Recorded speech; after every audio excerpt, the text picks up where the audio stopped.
Assalamualaikum warahmatullahi wabarakatuh. Jumpa lagi dengan saya Ade Fadi Fahrul di channel Ade Fahrul, ADE FACHRUL, Ade Fahrul. Baik, terima kasih kepada Mas Wawan ya yang bertanya di video saya beberapa hari yang lalu.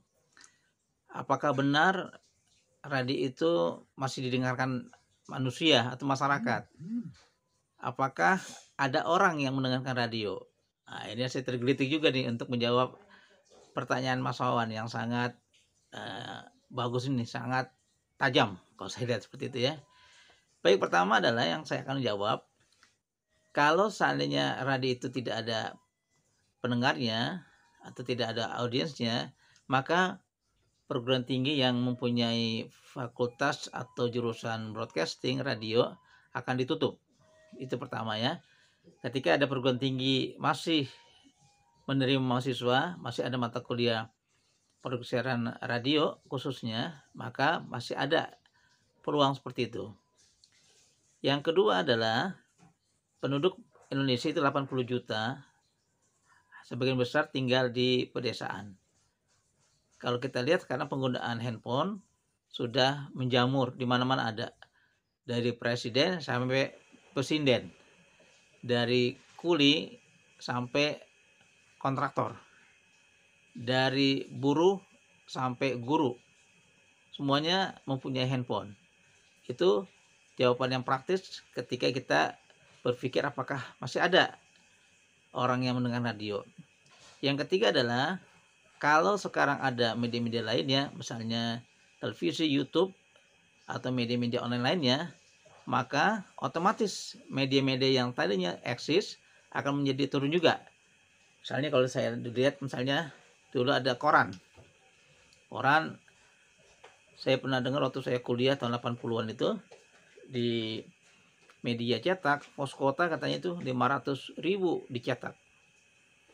Yang kedua, koran nasional, konon katanya itu kalau dibagikan gratis maka akan untung juga. Dari mana? Dari iklan. Terlebih lagi kalau kita lihat hari Sabtu, hari Ahad itu iklannya sangat banyak, khususnya untuk lamaran pekerjaan. Bahkan ada beberapa media memuat atau mempunyai coupling iklan itu besar-besaran. Untuk siapa? Untuk orang yang meninggal. Biasanya saudara-saudara kita yang Tionghoa itu memasang iklan satu halaman penuh kalau ada saudaranya atau kerabatnya meninggal. Itu udah berapa juta. Nah, mungkin bukan mendoakan ya, tapi kalau setiap hari ada yang meninggal, tokoh-tokoh atau pejabat misalnya kan, maka banyak sekali iklan di koran tersebut. Kemudian akhir radio, orang mulai tidak berminat dengan koran. Karena apa? Mahal, susah dibawa dan sebagainya. Muncul radio. Nah, setelah radio muncul lagi televisi. Ketika televisi itu muncul, orang menganalisa, para pakar, adalah lonceng kematian bagi radio atau yang berbentuk audiovisual. Karena apa? Orang suka dengan audiovisual ya. Jadi kalau radio audio, kalau yang televisi audiovisual, ada suara, ada gambar. Ternyata tidak demikian pemahamannya mengenai lonceng kematian itu sudah tiba atau batu nisan ini sudah harus ditanam. Tidak demikian. Kemudian setelah lahirnya televisi, orang suka dengan televisi. Tapi tak lama kemudian, nggak sampai 20 tahun, 30 tahun ya, akhirnya masyarakat meninggalkan televisi. Kenapa? Karena muncul yang namanya media sosial. Perkembangan TIK, teknologi informasi komunikasi, menyeret orang-orang yang aktif di radio itu, di radio dan televisi, menjadi tidak suka atau meninggalkan sedikit kesukaan dia dengan televisi. Padahal audiovisual atau yang kita kenal dengan televisi banyak sekali penontonnya, banyak sekali iklannya. Kemudian muncul dunia YouTube, dunia Instagram, Twitter, Facebook dan sebagainya. Nah, muncullah namanya media sosial yaitu YouTube. Nah, tadi pertanyaan Mas Wawan, apakah ada yang mendengarkan radio? Saya akan kembali bertanya, apakah ada orang yang nonton televisi? Saya sendiri sebagai pendidik, saya nonton televisi itu sepekan cuma 3 kali. Misalnya saya nonton Nur ALC ya, sebelum almarhum. Kemudian masih sekarang saya masih suka dengan narasi atau dulu kita kenal Mata Najwa. Selebihnya saya tidak nonton karena bukan passion saya, bukan kesukaan saya. Nah, dari kondisi tersebut televisi pun mengalami penurunan. Bahkan ada salah satu televisi menggugat atau mempertanyakan Undang-Undang 32 2002. Kenapa orang bikin televisi dengan mudah dinaikkan ke YouTube tidak kena pajak, tidak kena regulasi yang ketat seperti kami, bayar pajak, membayar karyawan dan sebagainya. Akhirnya muncul juga kegelisahan oleh orang-orang media audiovisual televisi dengan munculnya YouTube. Nah, kemudian pertanyaan yang agak tajam dari saya, radio saya akui ada penurunannya. Televisi juga ada. Mungkin 10 atau 20 tahun lagi media sosial apapun akan menurun juga ketika ada aktif lainnya. Nah, sekarang khususnya di radio. Di radio apakah ada penurunan? Penurunan pasti ada. Secara alami, secara kondisional pasti ada ya. Baik koran, majalah, kemudian radio, televisi. Tapi kita bisa lihat radio itu tidak akan hilang ketika manusia masih ada. Karena dia tidak tergantikan untuk audiovisualnya. Pertama, selama orang masih berkendaraan, bawa mobil misalnya, pasti yang digunakan atau dengarkan adalah radio atau audio. Itu pertama di radio ya. Nah, sekarang anak-anak muda itu sukanya di sporty, ada namanya Spoon, ada juga aplikasi lainnya yang bisa kita dengar di radio. Sekarang juga muncul namanya podcast.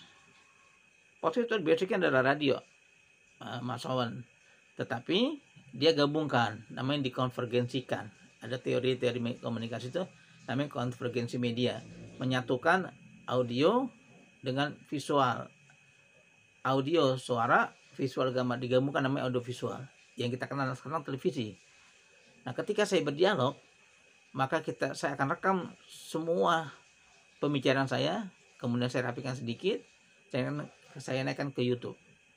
Bahkan kalau beberapa podcast yang saya bisa sebutkan ya, Deddy Corbuzier itu udah 12 juta subscribe-nya. Kemudian Helmi Bicara, kemudian Sandi Uno, Akbar Faisal, kemudian Kan Ilyas yang belakangan ini muncul, itu udah ribuan juga yang nonton. Kemudian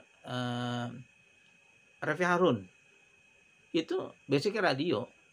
Cuman ketika saya bicara seperti ini sekarang, saya videokan, kemudian saya rapikan dengan tim kreatornya, kemudian saya naikkan ke YouTube.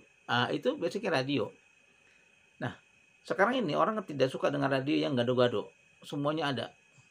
Orang lebih cenderung ingin dengan radio dengan musik. Kalau ada pun iklan, nggak selalu tiba-tiba satu lagu iklan, baru dengan 1-2 lagu iklan. Nah, ini menandakan radio tetap eksis gitu Mas Wawan. Karena apa? Secara karakteristik radio tidak bisa digantikan. Ketika kita di kebun, radio tuh kita dengarkan. Di kendaraan, radio. Naik motor, radio. Lagi di taman, radio kita dengarkan. Lagi di kebun, lagi di sawah, lagi di pasar, lagi di berenang, ibu rumah tangga, lagi masak, radio. Lagi nyuci, radio. Jemur pakaian, radio. Mandi pun dengar radio. Nah, sekarang ini radio bisa kita siasati dengan apa? Dengan konten yang menarik tentunya ya. Kemudian radio juga bisa jadikan alternatif saat ini alternatif untuk media pembelajaran. Lebih-lebih COVID ya, orang teriak semua dan lagunya sama, kuota, kuota, kuota, jaringan, jaringan, jaringan. Nah, kalau kita siasati pendidikan dengan membangun stasiun radio yang saya memang bergelut di dalamnya, saya sebagai instruktur di radio, pembuatan radio streaming, maka sangat memungkinkan radio itu sebagai sarana pembelajaran untuk guru, untuk dosen. Yang pertama adalah cara mengaplikasikannya sangat mudah. Yang kedua, dengan streaming seluruh dunia bisa mengcovernya, dari Aceh sampai Papua, dari Pulau Rote sampai Miangas, dari Merauke sampai Maroko, dari Solo sampai Oslo, dari mana lagi tuh, dari Jakarta sampai Tokyo. Itu radio. Kapan dengarkan? Kapan saja. Lagi tidur, lagi makan, lagi istirahat, itu radio semua. Jadi sudah terpecahkan misteri apakah radio itu tidak mempunyai pendengar lagi. Apakah radio akan mati?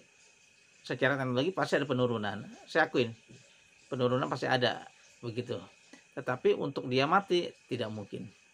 Sekarang sudah naik daun lagi radio dengan berbentuk podcast. Nanti saya akan jelaskan apa itu podcast dalam video-video saya berikutnya.